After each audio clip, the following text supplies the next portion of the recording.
Alam mo ba na may isang lugar sa Italia na parang nasa fairy tale ka? May palasyo, hardin at bundok sa isang tanawin. Tara, samahan mo ako at tuklasin natin ang ganda ng Caserta. Alam niyo ba, may isang palasyo sa Italia na halos kasing laki ng Versailles sa France, pero mas kakaunti ang nakakaalam? Tara, samahan mo ako at tuklasin natin ang kahangahangang Reggia di Caserta, ang palasyo ng mga hari ng Naples na parang galing sa isang fairy tale. Kapag pumasok ka sa loob ng Reggia di Caserta, agad mong mapapansin ang nakasisilaw na mga chandelier na nakasabit sa kisame ng mga mararangyang silid. Hindi lang sila dekorasyon, bawat isa ay gawang kamay, importado at may malalim na kahulugan sa kasaysayan.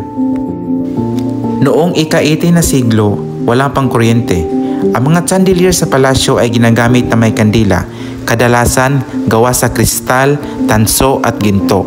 Ang mga ito ay sinisindihan tuwing may royal events, gaya ng mga sayawan, pagtitipon ng maharlika o pagbisita ng mga banyagang opisyal. Ang mga chandelier ay naging simbolo ng liwanag at kapangyarihan. Nagpapakita na ang kaharian ng Naples ay marangya, makapangyarihan at maunlad.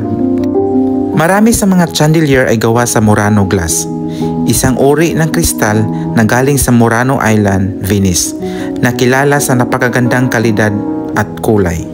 Ang mga ito ay sinasabit sa mga kisame na may pinturang presko, kaya sa ilalim ng liwanag nagmumukahang kumikislap ang buong silid. Ang ilan ay may mahigit 500 pirasong kristal.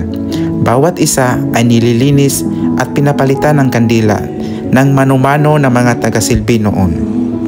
Noong pumasok ang modernong panahon, pinalitan ang mga kandila ng bumbilya, pero pinanatili ang orihinal na disenyo.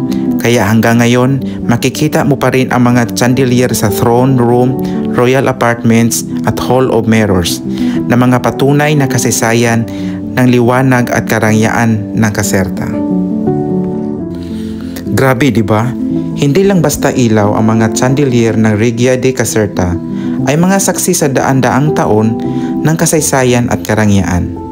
Kung gusto mo pa ang ganitong travel at history stories, huwag kalimutang i-like, i-share at mag-subscribe para sa susunod nitong kwento mula sa mga palasyo ng Italia.